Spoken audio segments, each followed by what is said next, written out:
Hi, I'm Dr. Tina Atkinson, and I have the honor to serve as your NAEA Elementary Division Research Commissioner. I am also a research translator for the work that we're going to be doing with our action plans. And I am joined by... Hi, I'm Dr. Amanda Galbraith. I am thrilled to be here working through the needs assessment data as well as thinking about this action plan.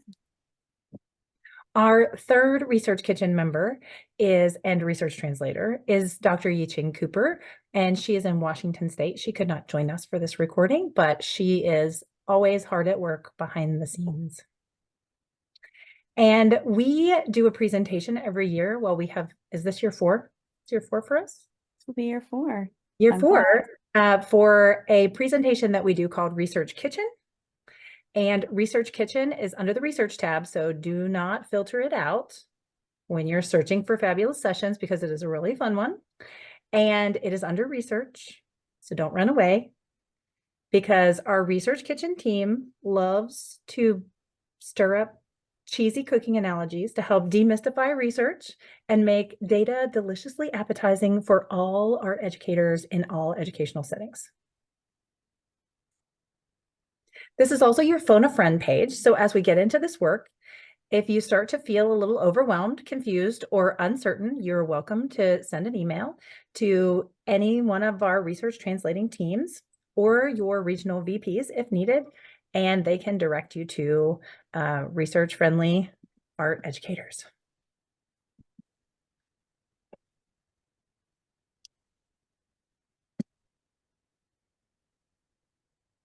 So this is skipping too far ahead. Oh, there we go. Season solutions for spicy challenges. There's also a public view link here. If you want to follow along or revisit this without the voiceover, you're welcome to do that. Using research to address organizational needs.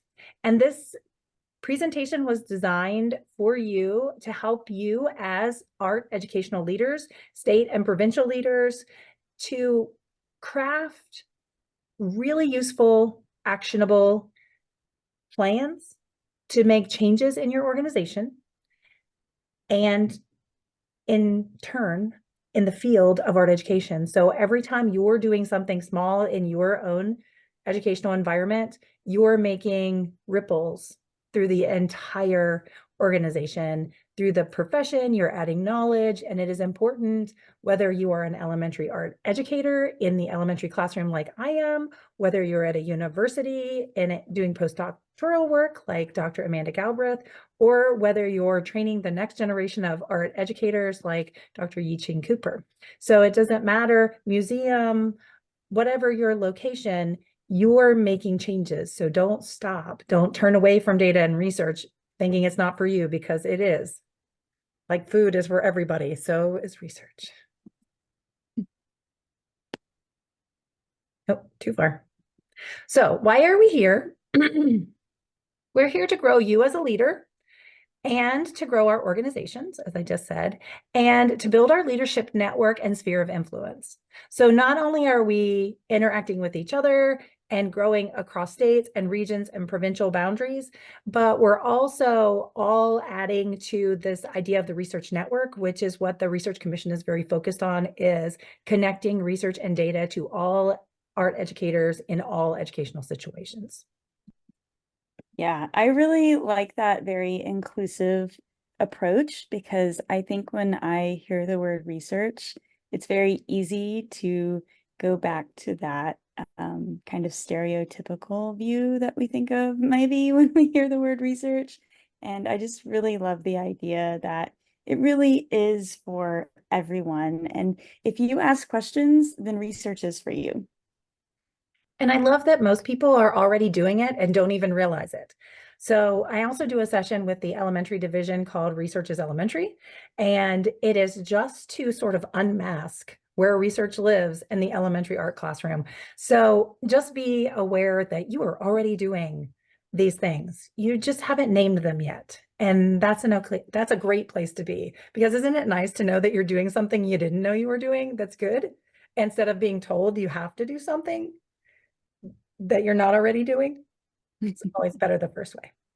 Speaking of which, we are brought to you today by, excuse me, I feel like there are sponsors, brought to you today by the letters V and P, right? For your national VPs, Christy Oliver, Abby Patogai, Carrie Bryant, and Joss Drews. So thank you so much to your regional VPs for bringing us together to create this resource for you, so that you can engage in research that grows our field.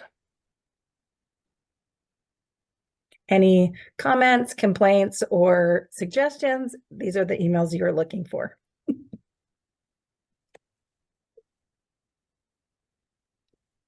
So I love this quote by General George S. Patton. Never tell people how to do things. Tell them what to do, and they will surprise you with their ingenuity.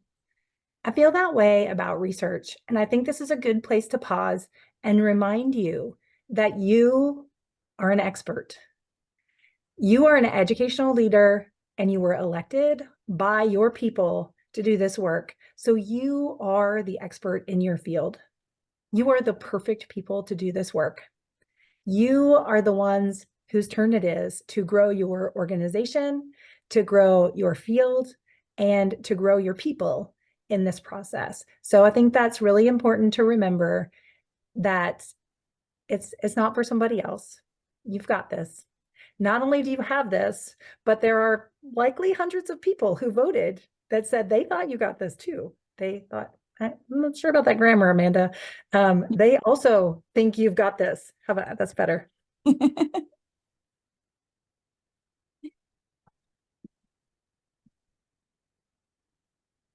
So let's begin with the buttons are slow and my slides are fast. So we're going to begin with the end in mind. And basically, we're going to be looking at 3 areas that you're going to cultivate. The need, which pillar the need belongs in, based on the NAEA strategic plan and the outcome. But please don't let this very linear slide and numbers 1, 2, and 3 make you think that you can't move on to your pillar until you found your need, or that you can't think about your outcome before you've chosen your pillar. It's not a linear process. It's very circular. I like the idea of this sort of research merry-go-round. Lots of writers taking away lots of different ideas and bringing different thoughts and things to the table. So it's okay if you think you know what the outcome is and you work backwards. It's okay if you identify what pillar you think you most need to work in, and then you go out, need an outcome from there. So the on-ramp for this circular process can be anywhere. It's sort of spirally, so you can have less experience and find people with more experience and sort of move your way up through the spiral. We're from Tennessee, so we occasionally get tornadoes. So I think tornado is a great growth model, because it starts small and narrow at the, well, it doesn't start there, but it's small and narrow at the bottom, and then it grows larger and wider and more inclusive at the top. So that idea of research is absolutely a great conceptual model. You don't have to start with the need. We're going to start talking about the need, because sometimes that's a good on-ramp. But if you already have a pillar in your brain, it's okay.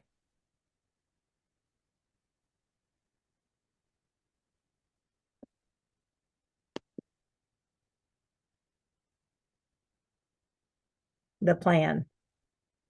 So we're going to slowly walk through some strategies to help you identify a problem. Look at 4-letter words. Don't worry, it's not too spicy. We will keep it spicy, but not with the 4-letter words. How do you know? How do you know this is a problem? How do you know it belongs here? And then bingo, right? You've got it. Everything sort of comes together and you're ready to go do the work. So what's the problem? You probably already have an idea of what thing you want to work on. If you ran for president or president-elect of your state or provincial organization, you probably ran for a reason. Maybe your bylaws needed rewritten. Maybe you need to increase membership. Maybe you need something else. but you probably already have that tucked right there in the back of your brain that motivated you. And somebody said you would be great for that.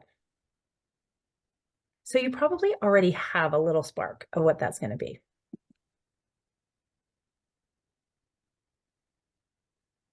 And if not a problem, maybe a goal. Maybe as you were running, you were like, hey, we've got a lot to celebrate in the state, but what if? You know, things are going really well. Our educators are taken care of and happy, but what if? So sometimes you can start with something that's a challenge, and sometimes you can start with something that's just building on the momentum that's already there. That's a great point. I sometimes look at what other states are doing and I think that's so amazing. How did they start that? Mm-hmm. And hopefully the master plan will be at the end of this process when you have outlined your action plan, that will have a database full of action plans for future leaders, so that it's almost like a catalog they can flip through and say, wow, you know, Florida has a great membership base, or Virginia's doing amazing things with outreach and community vibrancy. How do we start that in our state? And you can flip through and find their plan, modify it, and go with it. So we're actually creating data that is impactful, that is actionable, which is really exciting. Yeah, I really like that approach. And I like that really this is about like documenting the conditions that were right before that amazing thing happened or grew. Because that's those seeds that, like you said, somebody can take and cultivate and match their own state needs, and then grow something that's adjacent, but maybe not a duplicate, right? Something that's really unique and needs driven, but not completely a new path. Absolutely. I always think about the analogy with like lesson plans. When you get a really cool unit plan from a conference or online or from a friend, and then you have to tweak it to fit your students and your situation and your available resources.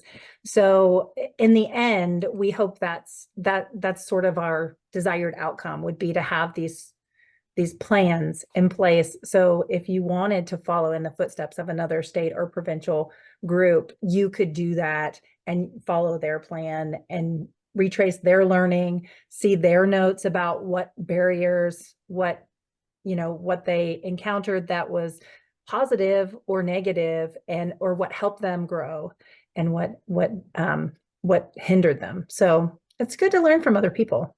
It's a social activity, actually. Learning, it's very sociable. I mean, art teachers do that really well.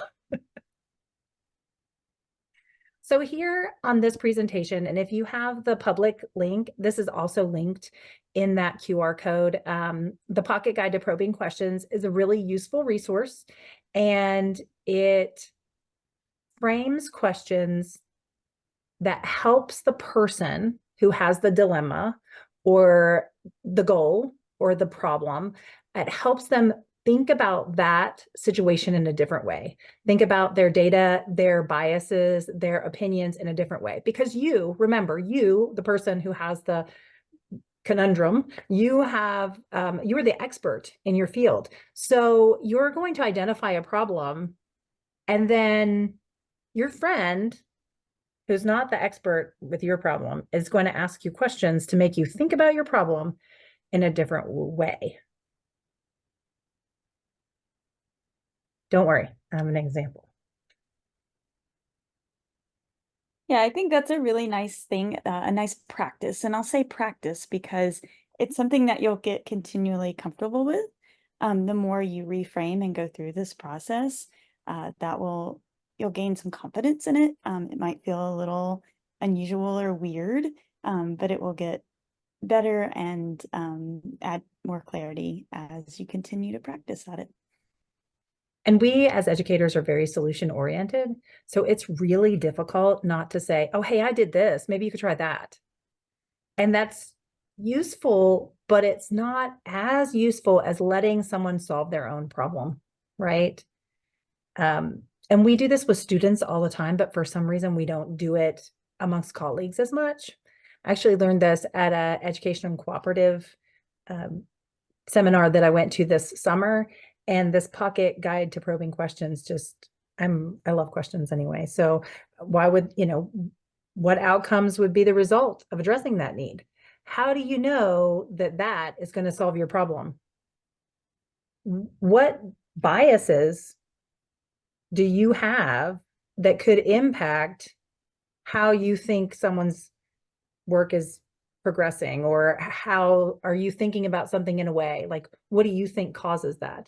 And so those questions, I'm not solving that problem, I'm just asking, right? I'm just asking the questions, and you have to stop and think about it because you're the expert. For example, we do this a lot in Tennessee. I feel like because we're the little TAEA and then Texas is the big TAEA, and we look at them and they have so many members, but they also have so many more cities and spaces and humans in their state. So we're like the little TAEA, and I'll say, well, we need more members. How many board meetings have you been in that said we need more members to increase our community vibrancy? So Amanda, I'm gonna let you do that. You're gonna be my probing question friend, my probing I and was going to ask if I could be your probing question friend. Yeah, go for it. So I've heard that TAEA is looking to increase their membership numbers, but I'm wondering how more members will help. Well, see, if we had more members, then more people would come to the conference, and that would generate more revenue. And then we could expand our other community offerings where we have more attendance. I think that'd be the benefit. Yeah, I could see that about conference attendance, but I'm a little curious about what benefits that will have. I'm also a little curious about if there are any current barriers that might exist that would keep attendees or keep participants from attending the conference. Well, we do hear a lot about it's kind of expensive to go to the conference because it's not just the conference fee. Then there's like the hotel if you don't live close by because our state's really long. And if you're coming from far away and you have to spend the night to be there at 8 o'clock in the morning, then that costs money. Plus you got to eat. And then you're there all day. Mm, And I think every board meeting, like we spend so much time planning a great conference and recruiting people to present and bringing in artists and having keynote speakers. And we spend like pretty much like 80% of our budget goes into this conference and its planning and 80% of our workload. So we just really want it to go off well. I could see that. It sounds like there's a lot of resources being pulled into the conference. How do you know that the resources that are being put in are having the outcomes that you hope they'll have with the people who choose to attend the conference? Well, we do a survey. We do a survey at the end of the conference. It's always the same survey every year to find out how people feel about the parts of the conference. But the survey really just asks questions that we want answers to. It doesn't really have any open-ended questions like how would you do this differently, or would this be easier? Would you be more likely to attend regional workshops? Because we try to do those too, but they're just not as well attended because they're usually on a Saturday. But it would be interesting to get like a sort of maybe collect some data about what members really value, because it seems like they show up for art shows, they submit their students' artwork, those kinds of things that don't really take showing up, like physically showing up for, but they'll participate in things that showcase their students' work more than they will for something for themselves. So maybe that's something we need to look at. I like that you started thinking about how TAEA offers this range of experiences for educators to engage. And maybe there's some possibilities there to think about what is it about these programs that have higher participation? And maybe some aspects of that could be examined and investigated to see if that could fit into some of the planning for the conference. Because we might have board members who are very interested in leading smaller programs, but don't want to be involved in conference planning. So, maybe somebody wants to do a Thursday night Zoom workshop or make art Mondays or, something like that they can do from their house that they don't have to actually travel for. It's a possibility. And it would definitely get more people engaged. Huh. So go ahead. Can I do a little celebration? Mhm. After listening to some feedback from members and working with a conference host this year, TAEA is going to be able to offer free conference attendance for pre-service educators. So that's something that's really exciting, that hopefully some of that barrier is starting to be removed for conference attendance for that particular group of attendees. All of that. That's great news. And that it's being hosted by one of our local universities is really helpful too. Because then we can get those pre-service teachers working for TAEA and then they'll be engaged and that will become part of your normal growth process into the profession is just being engaged and plugged in with your professional organization. So that is excellent. I also think too, I've done research on second career art educators, and I sometimes wonder how we can invite art people who are not currently teaching in a classroom to engage with art educators to potentially cultivate the desire for them to go into a classroom and be more teaching artists, because we have teaching artists and then we have art teachers, and there seems to be a big divide. So that might be something interesting to look at. But I just want to compliment you on this process, Amanda, because you did a great job with clarifying questions, like asking more information, and then also framing your questions in a way that made me think about my problem instead of giving solutions for the problem. That's hard. Ooh, thank you for saying that, because I did catch myself trying to give a solution in one of my pieces of feedback, and I had to think really quickly, how can I turn this into a probing question rather than a solution-based suggestion? Mhm. It's tricky because we're wired that way. So I would encourage you to sit down with a friend. You might have to phone a friend. You might have to pause this video and phone a friend and say, hey, I just emailed you this probing questions list. Can you sit down with me and help me work this out? Or maybe you have a colleague at work that maybe you're not like me, art teacher of one in the building, that you can have another person that can help you. It doesn't even have to be an art educator. Actually, I learned that this summer. It can be any person whose opinion you value. And you give them that. Sometimes it's actually more helpful if it's not an art person, because they don't really have the same biases or opinions about the profession that we have, or we're like, no, we can't do that. We've never done that before. We can't do that. Well, why not? These people over here do it all the time. It works in this setting. And so that's called, being generalizable. So if it works in this setting, why couldn't we employ it over here and see if it works? Because sometimes those are the best solutions once somebody else has already tried in another situation. So, and this does take practice. I'm still pretty new at it.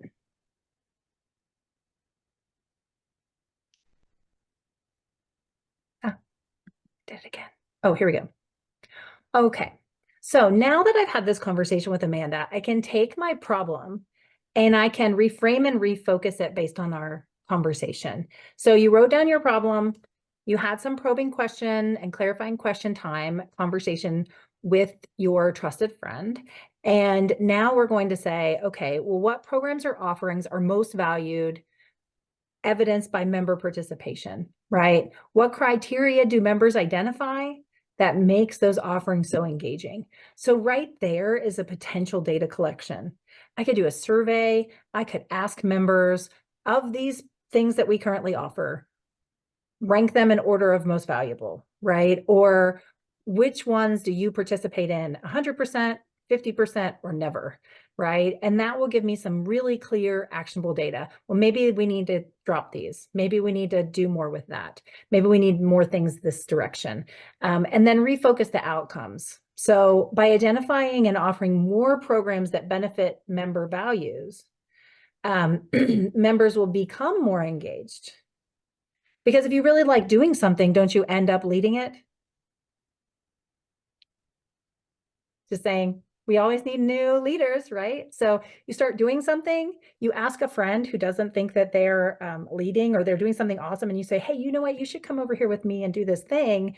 And then all of a sudden you have more vibrant engagement amongst your organization. And then you're also cultivating those members to become leaders.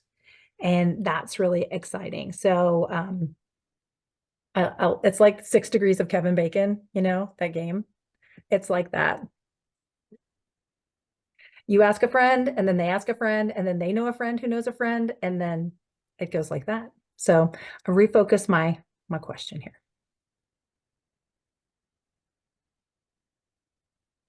I have to show off my t-shirt for just a second. Data is not a four-letter word. Thank you, Josh Drews. It is a 4-letter word, but it's not a dirty word. So I'm sure when you saw 4-letter words, this was not what you were thinking. But we do need these things in research. We need teams. We need pairs. We need a plan. We need to continue to grow and keep an open mind. We need to look for things. We need to find the things that are there and the things that are not there. And then how do we find those things? Data, data, data. Woo, woo. Yay. I know you were thinking something else. So what does the data say? Now we're going to take a look at the needs assessment data. It might be a good idea to have a pencil or something to write with and some paper as we go through this, so you can jot down some notes and questions. Something that's interesting about this needs assessment survey was that it was sent to all of the membership for NAEA, and NAEA was so excited with the response that they got from the members, and that is the data that we will examine together today.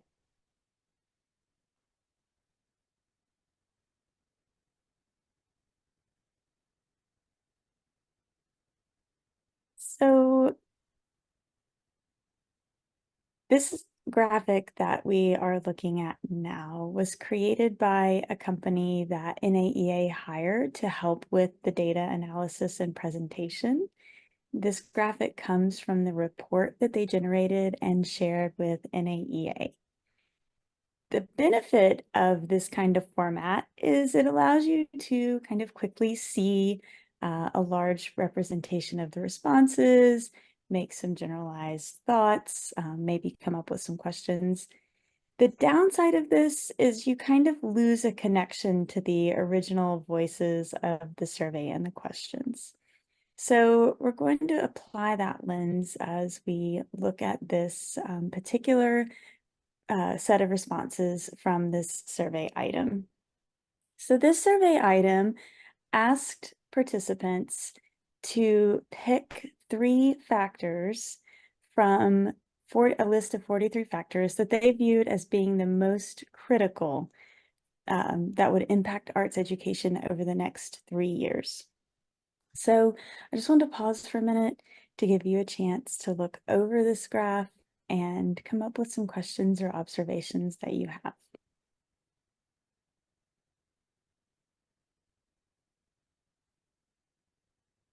This is also a great time to break out that pocket guide to probing questions to generate some clarifying and probing questions about these numbers. And you can also pause the video to give yourself time to reflect, and then tune back in to see our reflections. All right, so let's talk about some of the reflections that we saw. These issues were reported as the top 3 most impactful. That seems pretty obvious, right? But here's a consideration. Only having about 20%, which is about 400 members of NAEA, agree on these 43 factors could suggest a couple of things. One, offering 43 choices while giving educators a lot of individual autonomy makes it a little bit more difficult to gain some consensus around ways that these could spur action. There is a lot of variability in what educators think, which is important to capture.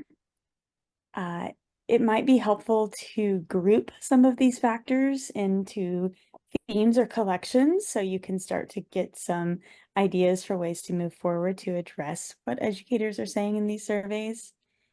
And focusing on one factor won't necessarily make everybody happy, but it will make a difference in addressing that challenge. In other words, 20% represents about 4% of the total membership. So you have to think about how actionable this data actually can be.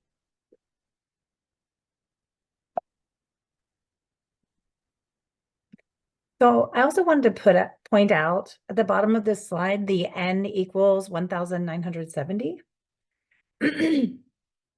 What's interesting about this is that means that 1,970 people out of the, I'm trying to remember, was it like 3,500 people who took the survey? So we're looking at half-ish of the people who took the survey answered this question. So that's interesting to notice as we go through these slides, because you'll also see that the N number changes, which indicates that not all of the questions on the survey were required. So that could mean that some people were really passionate about a certain question and they answered it, and others just skipped through it unanswered. So we didn't get 3,500 responses. We got 1,900 responses to this question, where another question, maybe we only got 400 responses. So again, that goes to the sort of validity of the data or the actionability of that data. And to Amanda's point that you're just not going to make everybody happy. I'm glad you brought that up about the number of respondents to you, because that is a theme that you'll see. Some of these questions kind of branch off by how participants self-identified their divisions. So you'll see some fluctuation in the numbers of responses because of that as well. Another graphic, and I'm sorry, these are kind of small, but that link that was shared at the beginning will be great to give you a chance to zoom in and take a closer look at these. This series of items had to do with the top areas for interest, for support, or resources. Because, you know, as education leaders, that's probably something that you care and think a lot about, is like, how are we really supporting the educators that are in our organization? What resources are we able to offer? What resources are really needed?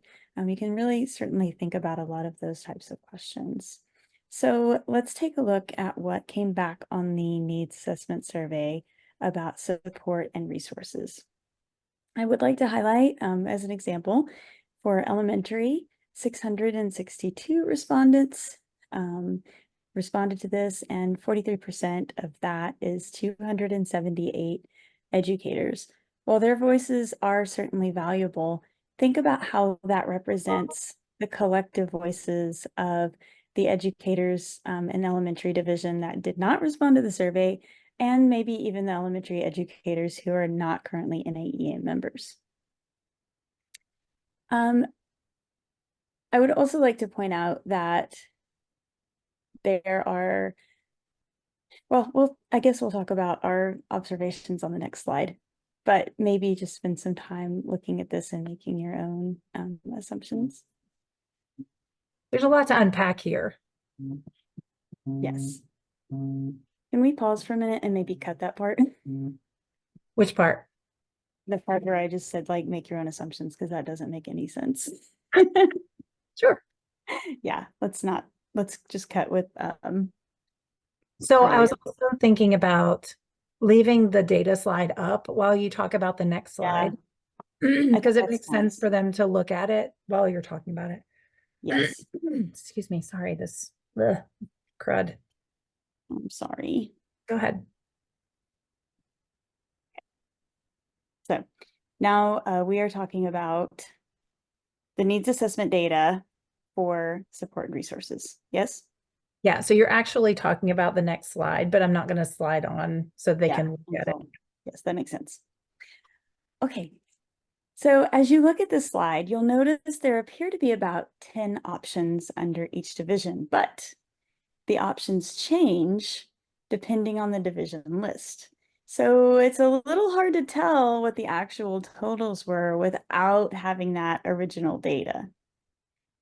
I wonder, are there other things you notice? What does looking at this make you wonder? Write them down and keep them for later reference.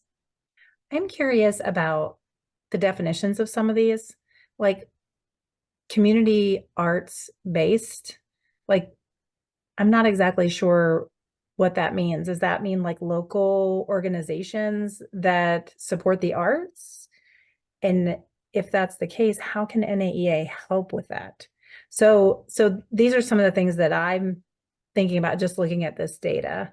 And that's a big deal for middle and high school, but that same item is third for elementary and what, fourth for higher ed, first for public institutions, obviously, because they probably are community-based organizations, and second for admin. You know, it's interesting that you picked that one out because that was one of the only 2 areas listed in the top 4 by all groups.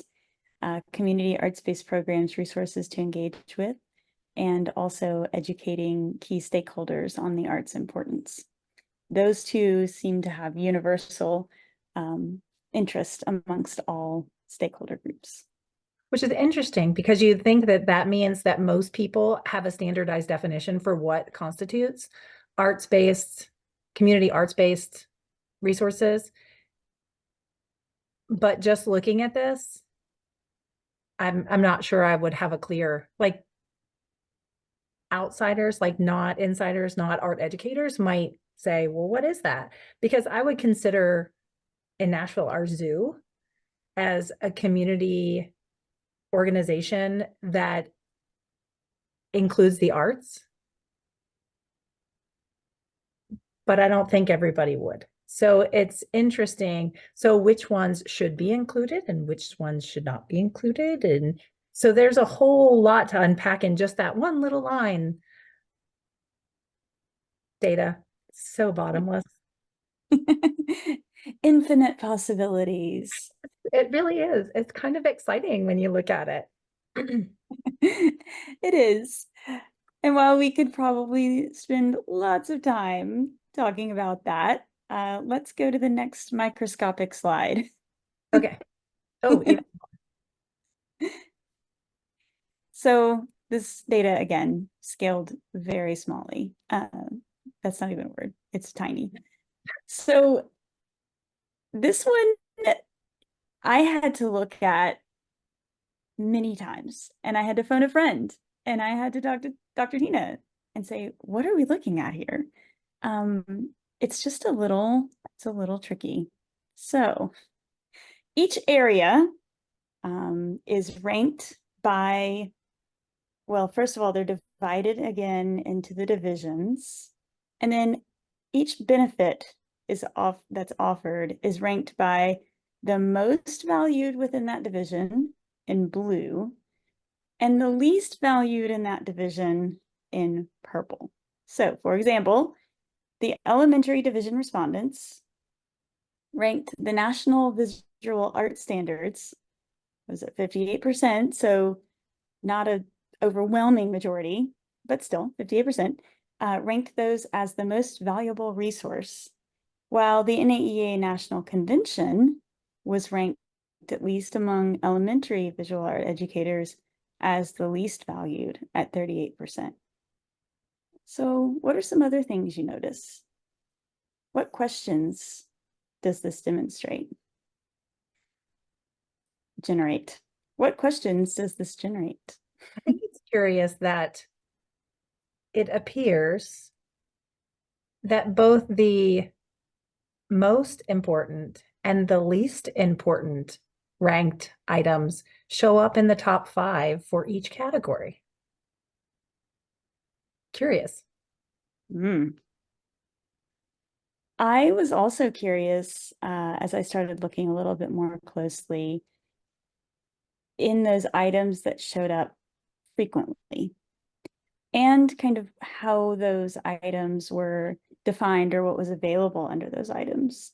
So as you mentioned, the National Art Standards resources, that made the top 5 in 5 out of the 6 groups. So what does that mean? And what are those resources even on the NAEA website? I think it's a link. I think it's a link to another organization. I'm pretty sure that's what it is, that it's like the old card catalog. It's see also, like you click here and it takes you to another place. So we don't even own those. We just connect to them as NAEA members. And I thought that was very interesting because that is available to the general public. It is not a membership benefit, which happens to be a very pervasive theme in the type of data questions that were asked, the type of items that were asked on the survey. Yes, yes. The NAEA page for the National Art Standards resources is a series of links as well as some narrative around like what we mean when we say visual art and what we mean when we say standards. That's really directed at very much an open public audience, not necessarily people with expertise in arts education. One of the other pieces that was ranked in the top 6 out of 5 of the groups was the Arts Educator Toolkit. I also wondered, what's in the toolkit? It's a collection of, it's really a mixed collection. There's everything in there from advocacy letters that you can share with non-arts partners to links to digital learning resources and some teaching tips. Is that where the policy and position statements live as well? No, they are not part of the Arts Educator Toolkit. That's interesting. Yeah. There was one thing that was in the top 3 for all groups, and that was connectivity with the professional community. That's fascinating because I don't know about you, but I have a habit of looking at my own division first and then going, no way, I can't believe somebody would pick that. And that's fine. I'm showing my bias here, but to see the national conference ranked last, for me, that is a huge benefit because not only does presenting at the national conference elevate me as a professional educator, but it allows me to connect with a larger network of art educators, being an isolated elementary art teacher who sees no other art teachers except for maybe 3 days a year in my district. We have one district learning day, and every other time I'm the minority teacher. I'm the only art person in any given room. And so for that to be ranked last, I was kind of like, it's even ranked above some of the higher level research journals and stuff like that for elementary, which I find fascinating because I don't run into a whole lot of elementary art educator researchers. I mean, we're out there, but we're sort of like a little herd of unicorns. Like there are not that many of us. So I think that's very curious. You are a unicorn. It's awesome. I was listening to you talk about how important the conference is, and as I was listening, it seemed like you were kind of defining that as a chance to be connected with your professional community, because even though your school represents one type of professional community, you mentioned that you felt very isolated because you were the only one with expertise in your particular area. So having that opportunity to attend this conference with others who get it and who see you and who you can kind of, talk over some really awesome ideas for new explorations, that with people who can push you further and ask those probing questions and ask those questions that make you reframe the things that you want to do. Like, that is part of being part of that professional community. And it turns out a lot of people agree with you on that, but maybe don't connect the national conference as an element of that connectivity. Interesting. It would be good to sort of flesh out that what is connectivity with professional, is that professional colleagues? Is it professional learning? Is it, because I just see the ... So I'm not sure without that raw data, what that was with professional what? Right. I mean, for me, the conference is a good way to connect with people. I mean, you can do it through social media and other things like that, but I don't feel as personally invested in that. I feel like I'm the helper in those groups rather than the helped. But again, if you're looking at your own division in here, I bet you see some interesting things that may or may not correlate with your personal reflection on that survey if you took it, or maybe if you missed it, you're like, that is not what I would have picked. I would not pick that way. Or I'm just really surprised to see there's so many elementary art educators at the conference. I'm just really surprised to see that 38% as least valuable. I will say, when you're ranking things though, if you're presented with for me, it might be like a menu of desserts. If I had to rank them as most and least valuable, just because I rank something last doesn't mean I don't value it. It just may mean, that's a once a year opportunity, and maybe these other opportunities are more frequent, and that kind of balances out somehow. So it may not mean that it's not valuable. It just means that it's like amongst the sea of all these other delicious options. That's true. And frequency could be a qualifying indicator of value. So if you were collecting data and you wanted to know how your membership valued how your individual members valued their membership in your state or provincial organization, you could ask them about their frequency of engagement.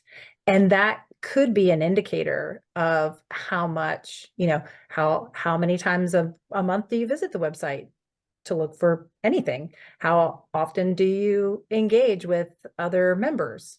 Those kinds of things. So if you're looking for that data point, or you're looking to craft it for your own inquiry, that would be a good thing. Frequency, we're looking more at range, I guess, than frequency right now. Okay. The disco star. Yay, disco star time. This one was this particular graphic, really, I thought we were going to have to phone another friend. Like, we called each other a couple of times on this disco star, and I thought, it's kind of cool looking, but what is it saying?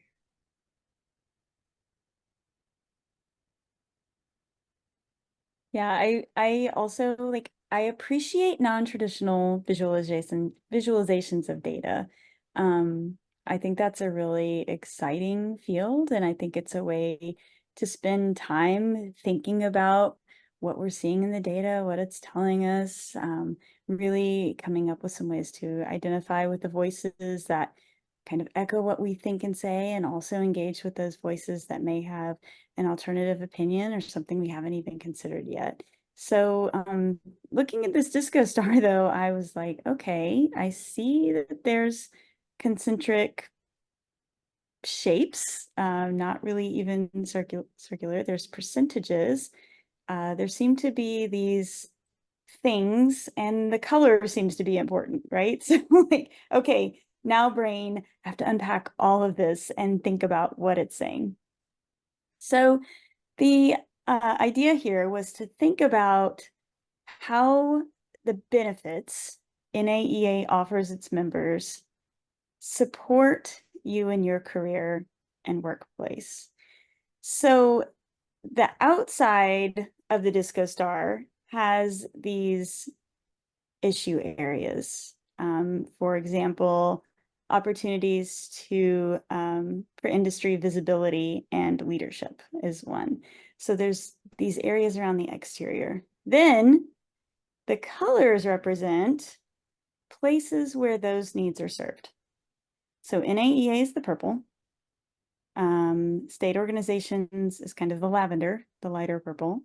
And then there's additional organizations on from there with some no resource currently meets this, or this doesn't apply to me. I don't see this as an issue, and I don't need an organization to meet this need because this doesn't exist for me personally. So from that lens, then you can start to make some connections. So looking first at NAEA, you can see that 42-ish% of the respondents, and the N here has a range because again, some people may have skipped this question or some people may have partially answered the question. So there's a range of respondents, but it's roughly 1,600 to 1,700 people. And of those, about 42% of them thought that NAEA absolutely was the source for providing industry research and data. They also really strongly felt that NAEA could advocate for the art education profession and promote arts education. Dr. Tina, what have I left out about the Disco Star? Well, you covered the 130 people-ish range of respondent difference. So it's hard to tell if the size of these stars are equal for me. So it's kind of hard to say. You know, it's interesting that there are some groups that are listed here, like the Art of Education or state teachers associations. I don't know if that's specifically, oh, we've got NAEA. So we're talking about sort of NEA affiliates, I'm guessing, by state teachers associations. So I think it's interesting these specific groups were listed here to be represented, and other groups that may have more or less value to some of these categories are not there. I mean, I don't see any, I guess, other sources, but there's some pretty big other sources that are left out there. I mean, not to like drop some corporate names on you, but you know, Davis Publication and Crayola and the catalogs at like you know, Blick and NASCO, who do a lot to promote and do product research and things like that and support the arts and education, but they are not listed here unless you count them as other sources. Those are some pretty big other sources. So it's interesting what's not here.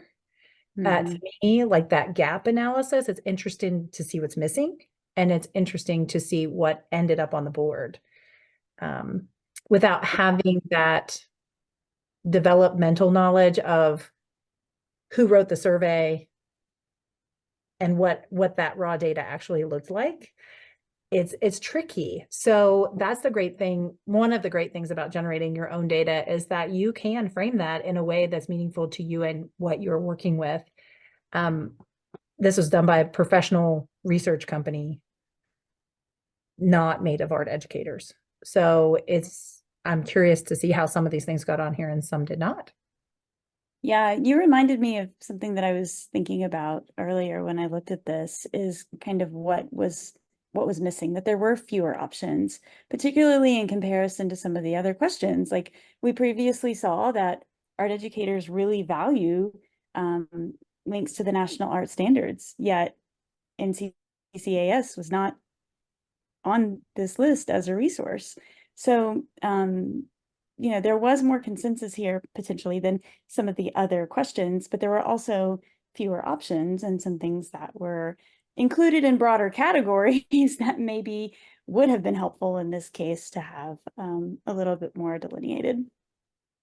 Yeah, I'm just wondering, I'm trying to remember because I know I took the survey, if this was one of those multi-tiered questions where it had the Likert scale where it had things listed and then it had categories, and for each category you like slid the little indicator back and forth based on whatever was listed.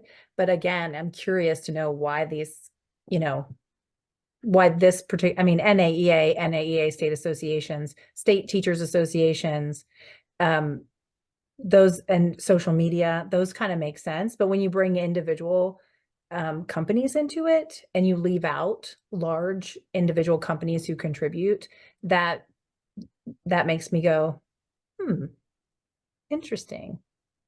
That is interesting. And the let's see, where's the orange one? Notice how small the little orange part of the disco star is. That is no sources currently meet my needs.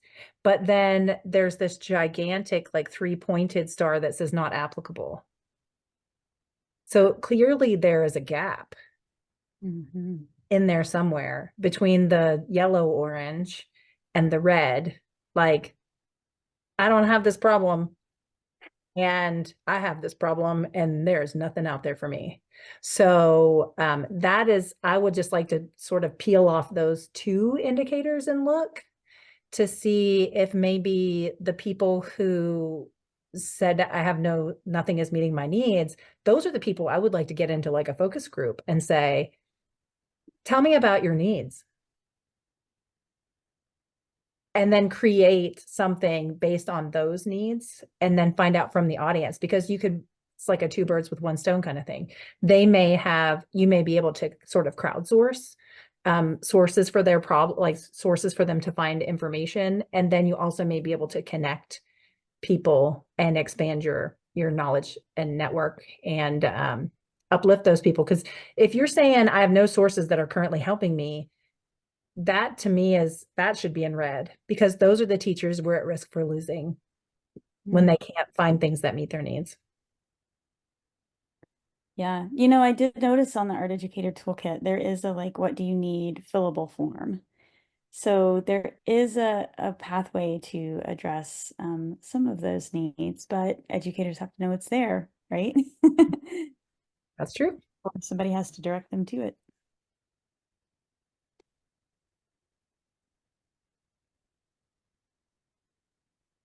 So this is just a quick summary of what we looked at on the previous slide. Let's go on to thoughts about data. And we kind of did talk about this as we were going through it, but how actionable is the data collected? So one of the things that we picked up on was that this data was specifically collected to look at membership value. And so we don't know the research questions behind the data collection. We weren't here for that part, so we don't know what questions they were trying to ask. But since it is so heavily membership driven, my guess would be areas of membership value, so that perhaps there would be a division between public facing and member facing offerings from the organization. But how actionable is the data? It just depends on what your target is, what you want your outcomes to be, right? So how does all the data have to be numerical? The disco star would indicate otherwise, even though it represents numerical things. I would think that there were other data sources that sometimes a survey is not the best way to go. Sometimes it's observational data, sometimes it's more visualized, sometimes it's annotative. So people are making notes, or you have an observer who's observing groups working and making notes and then coding those notes. What would make this data more impactful? We have very strong opinions on that. Less choices, more choices, more well-defined categories, grouping, focus groups, Those kinds of things are all possibilities. So many answers, and you have your own ideas, which are amazing as well. What would make this data more impactful for you? What would make it more actionable? 400 members out of, I think we're up to 10,000, 4 or 18. I can't remember now. It might be closer to 18,000 members. 400 of that is not actionable data. 400 people say they don't like this. It's not a reason to get rid of it. It's too small of a percentage. And how do we identify the barriers that we can't see? That gap analysis. We always want to look for what's there, but sometimes we forget to look for what's not there. Whose voices are not heard? Who didn't answer all the questions? Or why would you, if you put an item on a survey, it must be important. If it's important, you should require it to be answered before you can move on to the next question. Then if somebody bails out before the end of the survey, you still have a stable number of responses. That's a challenging issue with validity for me. Yeah, it's, I would say the way that you ask questions and use terminology, if you're thinking about constructing some sort of survey, questionnaire, interaction as part of your problem goal investigation, is super important, and a great time to ask some of those questions or have somebody ask you questions about what you're hoping to get from the survey, and really evaluate if the questions you're asking will communicate well with the participants who are taking the survey, and if you'll be able to use what would make this data more actionable for you.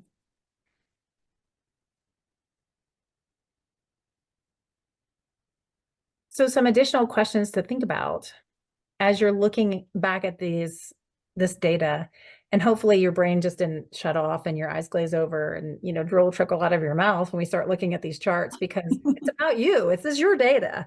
So hopefully you might say, wait a minute, what'd she say? And then go back and take another look at it. So many responses. I wish I knew how many members we had. Exactly, not Tina's wild guessing. What does it mean? Wow, look how many of those we had. How do I activate that group in our organization? I interpreted that totally different. I'm usually that kid that you give everybody the directions, 19 of them follow it the same way, and then I'm the one that, one painting 100 feet tall or 100 paintings 1 foot tall. I'm the one that would go off the rails. So wow, it's okay if you're that one too. Just know that any question that generates more questions is an excellent question.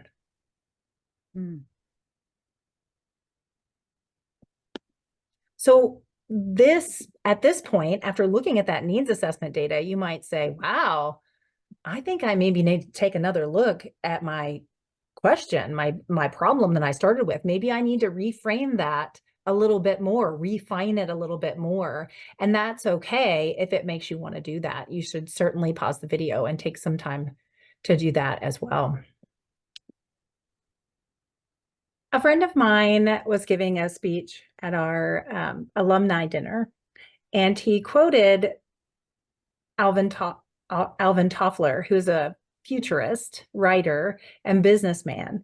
And I really loved this quote because I really feel like this quote is powerful and it impacts lifelong learning. Like, this is the ultimate motivational quote for lifelong learning. The illiterate of the 21st century will not be those who cannot read and write, but those who cannot learn, unlearn, and relearn. So embrace that. Do not find yourself illiterate. So just keep relearning and unlearning as you go along. So I decided to put this in here because I think it's just it's motivating to me. And if you haven't heard of Alvin Toffler, that's a good little side research project for you to do. He was quite advanced for his time. So let's keep going with our research journey here. How do you know what the data says? How do you know that the data is saying what you think it says? Sometimes you have to phone a friend. Sometimes you have to call them a couple of different times just to figure it out and figure out what you figured out. So it's a process. Yeah. And sometimes you have to say, is this useful? I'm not seeing the use in this. Let me take a second look or a third look. That's why a lot of researchers work in teams. Teams are important. You know, two heads are better than one. It's really true. So let's take a look at the leadership conference data, the leadership survey that you took before you attended or that was sent out to you before the conference in July. And just to see, we're going to be looking at a little gap analysis so we can kind of see where the voices are coming from. So this is who shared their voices. I really like this regional map because I didn't realize, so it's crazy that I've been a member for almost 3 decades and never really realized that our regions went all the way up into the furthest northern regions of North America. I mean, I know Alaska was included, but I didn't realize that, you know, we're a North American organization. National indicates political boundaries, and we don't have those. So that's interesting. I was a little surprised, and to be honest, a little disappointed that the Southeastern bar is the lowest bar for the voices who were shared, because we have almost double the members of the Pacific region. So Pacific is really showing up. Thanks, Pacific. Good job. Eastern and Western are showing up. They're pretty equitable in size as far as membership goes, but Pacific and Southeastern are not the same size regions. There are a lot more members in the Southeast, even though it's a geographically smaller area, than there are in the Pacific region. So I would have expected, I don't know, that just was surprising. I wonder what barriers kept that particular region from responding. I begged Abby to add this question because I really wanted to understand your professional level of experience. So everyone that was sitting in the room with us, and if you're watching this right now, you are most likely a leader, either a state, provincial leader, or future leader. You're interested in doing this work, and that puts you on the path, on the leadership path. It just takes interest, which often leads to action. So I was surprised. I kind of expected more people to be in that 12 to 15 year range or higher. But look at all of these people who are in their early ranges of people who just jump straight into like state presidencies, provincial presidencies, or national leadership, like right off the bat in the leadership group. That is really impressive and makes me generate some questions about how they built their confidence and their motivation to serve the profession. I know. It makes me want to survey the leaders who were like, yeah, somebody said you should run for president. So I didn't run for any other offices. I just jumped right in with the presidency. And you're like, yeah, I just did it. I keep throwing out caveats to keep me from being the president. I'm like, as soon as we have a conference chair, I'm happy to serve as president elect, but I just really don't have any desire to plan a conference, and that's okay. You would plan a pretty rock star conference, though. I'll just throw that out. If a conference is where our resources need to go, I'll take it under advisement. But what I'm saying is, you know, most people start small. They start like on a committee or something like that. But Look at y'all rock stars just jumping right in there with state leadership and provincial leadership. Amazing. So this goes to about how we're feeling about the work. And in the survey, there was sort of a gauge that just said, on a scale of 1 to 5, how well do you feel like you're doing work in each of these pillars in your state provincial organizations? And you just ranked yourself. There really wasn't much in the way of success indicators or growth indicators, which could be useful. It was just a general feeling. I feel like we are working our tail off and we are just crushing this pillar, right? We are just knocking it out of the park. So not surprising in here is seeing that learning is, of course, our highest pillar. We are teachers. We're all about learning. That's not surprising at all. I was surprised with ED&I because it's so new. I kind of thought that the ED&I pillar, people would be more towards that like 2.5 range, that it would kind of be the lowest one because people are still developing those skills and figuring out how to apply the lens of ED&I to learning, to research and knowledge, to do advocacy and policy work through the lens of ED&I, to look at community vibrancy through that lens, to sort of avoid biases. So I was surprised, and it made me want to kind of dig into that pillar a little bit more to see what is causing these feelings of super success. Like, what kind of work are you doing that is making you feel like your state is really knocking this out of the park? You know, I'm looking at these, and you said 5 was kind of the top choice that was offered, 1 to 5. Mhm. And these, when presented this way, all are fairly close together by average. I think what 2.85 is the lowest and 3.78 is the highest. I would have kind of been interested to see the range of what the lowest that somebody reported and what the highest score that somebody reported, to see how that shifted, to see if these averages really are as close together as they appear to be. Would also be interesting to see the rankings by the representatives of each state, to see, what a few leaders from, I'll just use Tennessee as an example, because that's where we live, to say, I wonder how people who are working on this work right now feel just from our state, and see the variations in those rankings. Because again, sometimes you jump on that leadership treadmill and you're so busy, you jump on the treadmill and it's at like 8 out of 10, and you just take off running and you're just trying to hold on and not fall off of the treadmill. And sometimes you're just doing all the things that are on the list for the leader to do and not really stopping and reflecting, which is why we're doing this work, right? It's an important reason why we're doing this work. And so I wonder if those numbers look different to somebody who's on the board and actively working versus a member who's not engaged in that leadership track, viewing it from the outside. So that insider-outsider perspective, I think, is also an interesting question to consider with this work. Yeah, great opportunities for more data collection.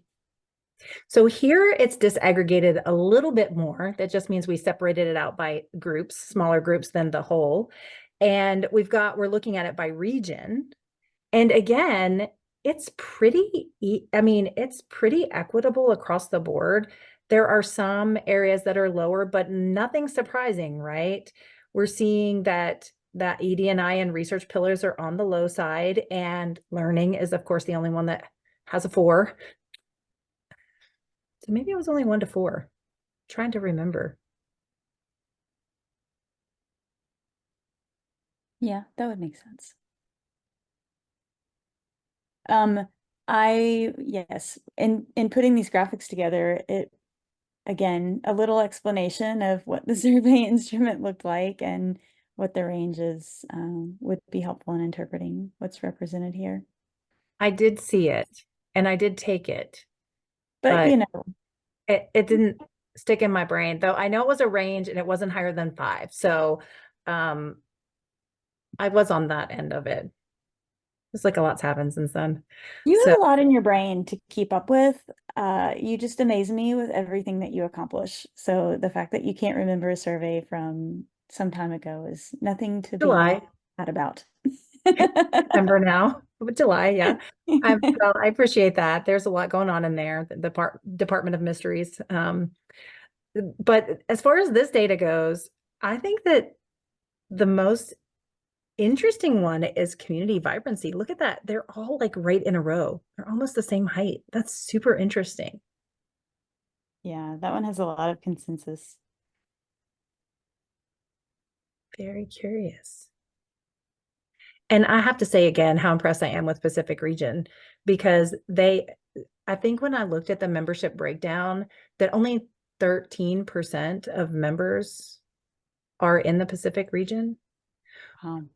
I'm pretty sure about those numbers. And I would say that because I thought everybody else was kind of like at that 20 to 20. I would have expected with 4 divisions that each one would be between 20 and 25% of the population of our membership to make them equitable, ED&I, and have an equal voice in things. But they have fewer members, more land, but fewer members, right? In Pacific. But boy, they are showing up and participating. So that's not I'm not dissing any other regions. I think everybody's doing a good job. I'm just saying, I think that's an interesting part of that data is to think that they are, 8 to 10% smaller than the other divisions. And they're right. I mean, they're right in there.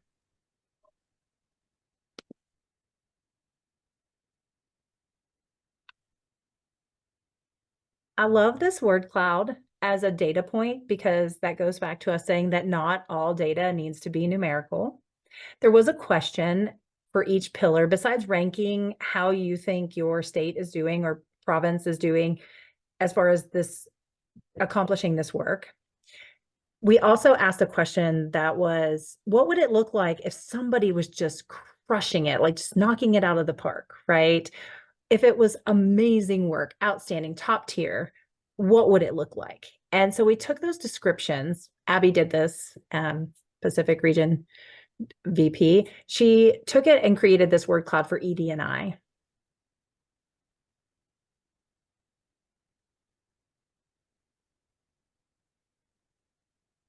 It's a And I really love, awesome word cloud. I'm wondering what you take from this grouping of words that's included here.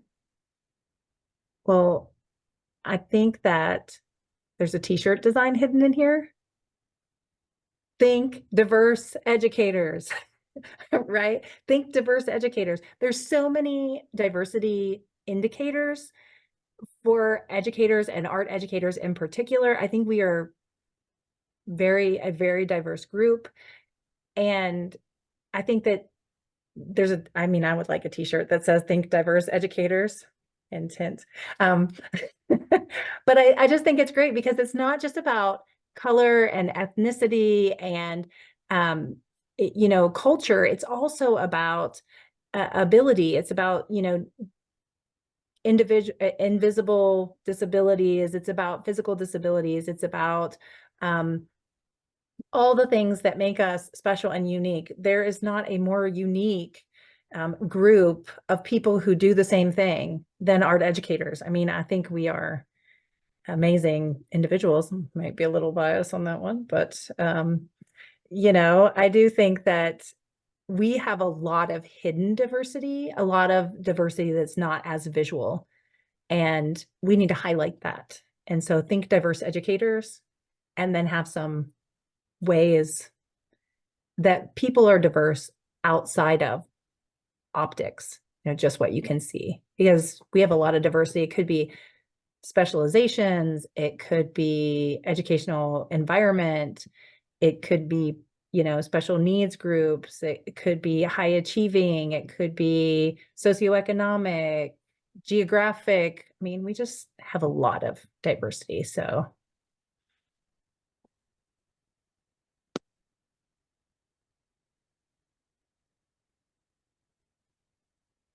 So this is a takeaway slide. So it's just a slide to put in here to have you pause and think about the problem you started with, the data we've explored. And like Amanda said earlier, what are you doing well? It doesn't necessarily have to be a deficit. It can be something, we're doing this so well, and wouldn't it be great, or what if we could also do that thing? And what would it take to get us there? So take a minute to think about those things and think about what we're collectively doing well. I have some questions about what we're collectively doing well, and I would be interested in talking with groups about their indicators of excellence for specific pillars. I think that would be an excellent conversation. What could be changed or improved? And then what else we can learn from this data? How did this impact your plan, right? And of Yeah. course, you don't have to make all your own data. There's plenty of found data. Like this amazing data resource that is the Americans for the Arts recent study. The name is escaping me right now. It's the Help. economic impact. Thank you. Arts economic impact study. Yes. And they do a great job of having this side-by-side comparison of national aggregate as well as individualized state. I don't think they do it for province. I'd have to research that. But Tina, talk us through a little bit with the Michigan data. Yes, one of the things, and this isn't specifically, I mean, this sheet is designed for Michigan, but down here at the bottom under the National Arts Fact, let's just wave my little blob around there. And there's a big red arrow pointing at it because this is my favorite part. So the arts, nonprofits, arts and cultural industries and their audiences produce or generate $151.7 billion annually, B with a B, billion dollars. And you think, oh, okay, well, you know, that's a national number. It's supposed to be big. But when you compare it to other organizations that you think of as being big, I think of the NFL, right? The National Football League, because I always think they're making a lot of money out there, right? $151.7 billion is almost 18 times more than the annual revenue of the National Football League. So if you're looking for somebody, if somebody says, why do arts matter? Like, well, do you think football matters? Because let me just tell you, we bring in 18 times the money that the National Football League brings in as art industries. So I think that's huge for advocacy. That is really phenomenal. And something that's really cool about this particular source of data is you can break it down to the state as well as to your region. So sometimes it's kind of nice to situate data about arts education programs in your community amongst this data about the economic indicators and look for places where there's opportunities to support each other. And this data is also aggregate data. So it includes all of the arts, which with our new coalition that NAEA has started, we have one in Tennessee, Arts Ed Tennessee. And that, you know, together we are more, or if you're Debbie West, together we art more. Either way, you can definitely see that it's a bigger impact when we count ourselves among all of the arts organizations. When one is uplifted, they are all uplifted. So I love that they do this aggregate data because it's huge. It's just huge numbers. There's your elevator speech right there. Why should you invest in an art ed program? Oh, I don't know. How about 100? I got 151.7 billion reasons why you should do it. Absolutely. Another great data resource is the Arts Ed Data Project. This data you can get down to your school district. It does also have data over time. These data are pulled from mostly State Department agencies and then cleaned and organized by the Arts Ed Data Project. So this is really useful if you want to know how many students are enrolled in arts courses, which arts courses are offered in each district and each school, if the enrollment has gone up or down over time. There's just so many cool things with this, this particular resource. You can see on this map, it does cover a large part of the United States. Green states are states with available data. There is a little lag between the years that are posted and the data that is like currently being processed. So if you look on there and you're a couple years back, don't worry, that's kind of normal with this. But if your state is in blue, it means the data is in process of being posted. If your state is light or dark gray, it means the data is either not available or that state is not participating. So if you're in one of those states, that might be a great goal, is to get that data included in this national database. And, we were talking earlier, it's really encouraging to see the progression of how many states have become included in this, really just even in the past 5 years. It used to be like 1 or 2, maybe 3 states were participating, and now I can't count that quickly, but it certainly has increased, and that's really exciting to see. Yeah, I think Probably some things out. I think the first time I saw this map, there were maybe, I think it was California and a couple other Eastern states. That was it. There were like 4 states on here. And everybody's like, wow, that's amazing. And it's searchable. It's so user friendly. I practically lived on this website when I was working on my dissertation and looking at, the numbers of art educators. I actually studied art educators for my dissertation, and their continuum from K-12 educator, like K-12 student, into pre-service all the way through to professional life, because we're still just one person.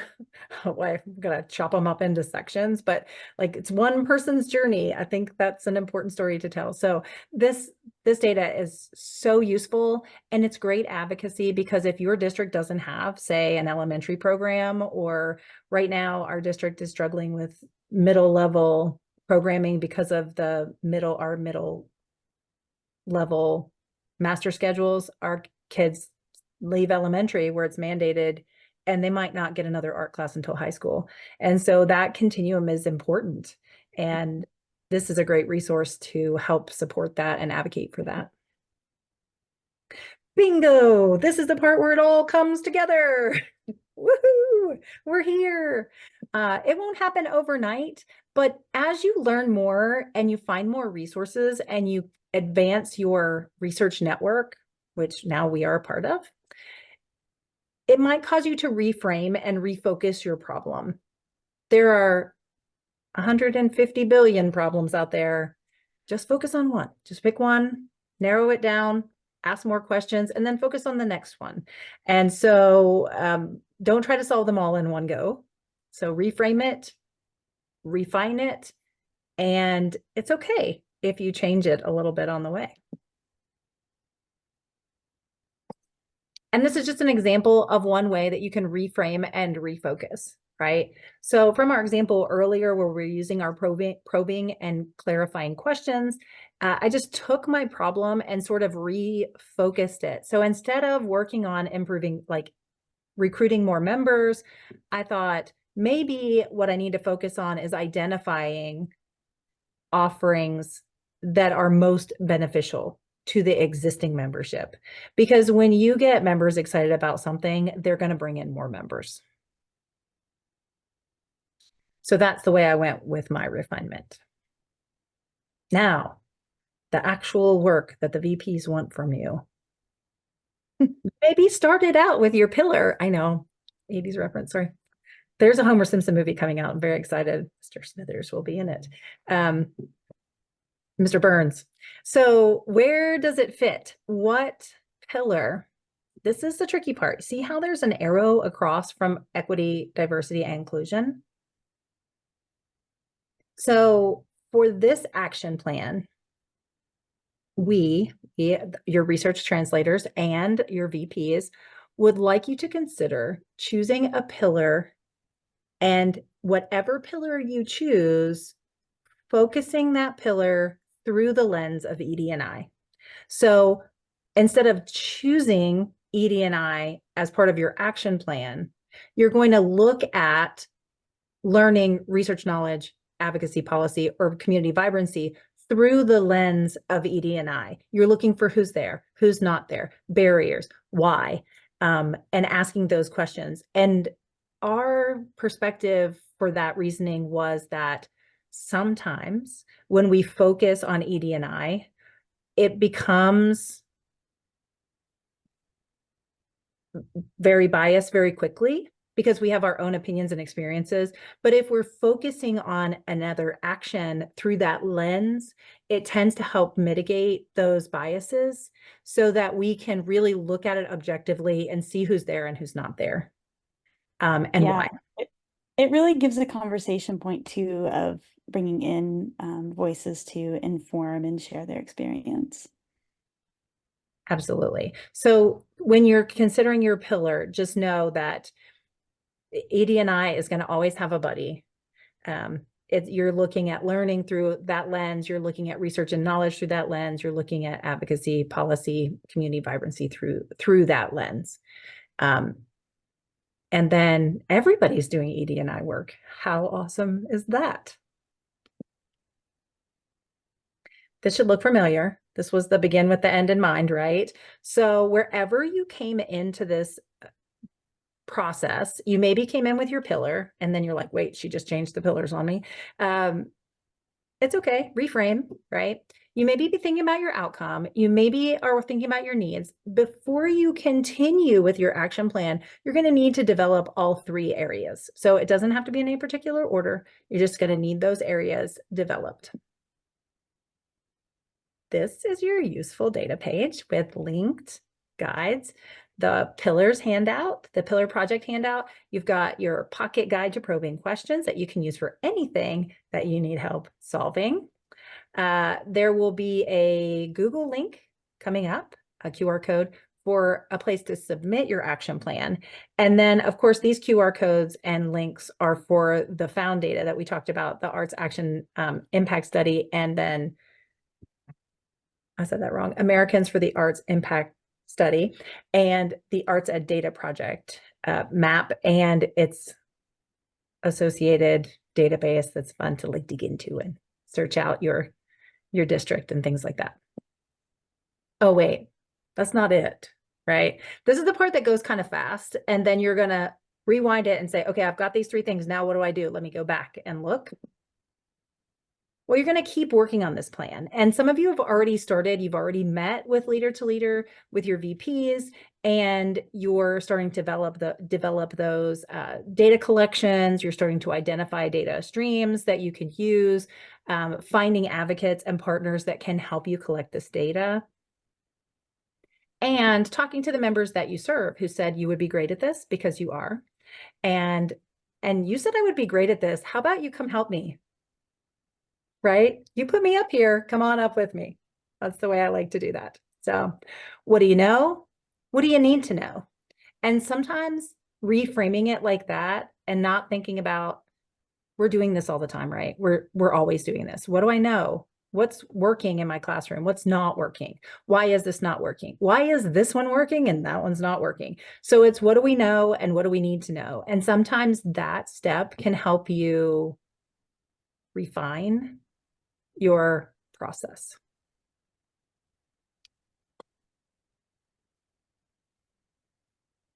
Data collection. Amanda, you want to talk a little bit about this? Sure. So as you're thinking about your pillars and your needs and your goals and thinking about who and how you might ask for information, it's really great to think about what you want to know and how you're going to assess if you got what you wanted to know. So we want to think about asking the right questions. We want to think about how to ask those questions, if it's a survey, an observation, a face-to-face. We want to think about how we're going to implement what you've gathered and how you're going to share back with the people who responded to whatever data collection, how you're going to like make that accessible for them to see kind of the results of their information, and then kind of funnel that down into the action plan of what the next steps are. And something I always think about with action plans is, how do you know that you went the direction you thought you were going to go? And like, what's the time to reevaluate that?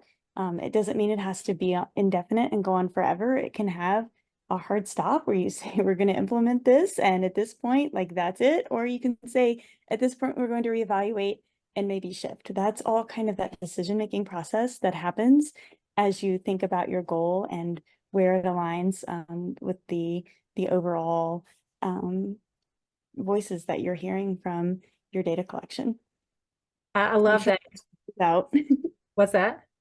I'm sure I left some things out. So Oh, no, I love that you brought up the point about sharing it, because there's nothing more frustrating than taking a survey and spending your valuable time on a survey and then never hearing back from what the results of that was, right? You're like, I never even knew what happened with that information. So it is good to have a plan.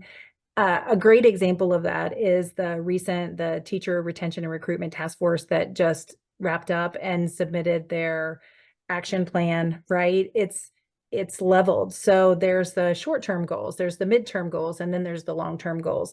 And so they know this isn't going to happen in a couple of months. It's going to take years. So that goes in the long-term goal pile. So they did an excellent job of really framing that out for making a plan for future art educators to follow, right?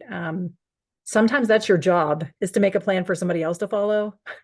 And that's okay too. We need that. Yep. It's part of the collective move. Exactly.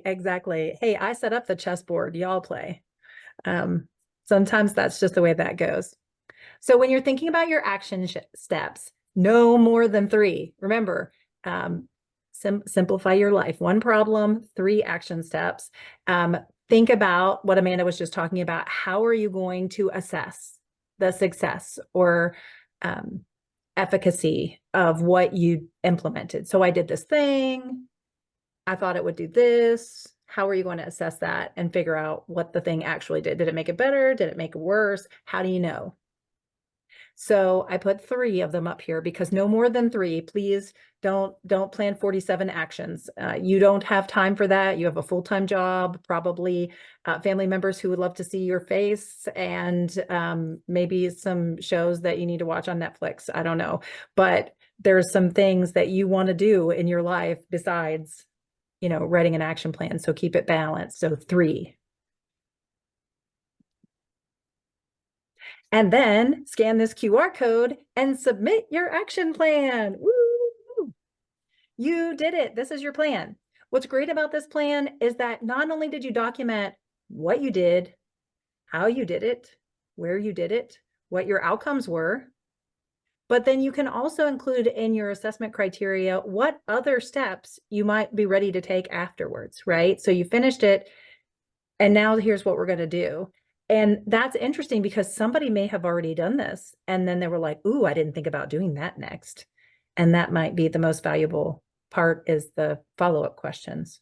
Good questions generate more questions. And good action plans generate more action. Oh, I like that. Absolutely. Yes. Good action makes more action. Action's good. So basically, you're just implementing change. And I know change can be also a dirty word, not a 4-letter word, but sometimes a dirty word. People don't love change, but the only thing in life that never changes is that it's always changing. So just get on the merry-go-round with us, and let's just change together. Change for the better, change for the good.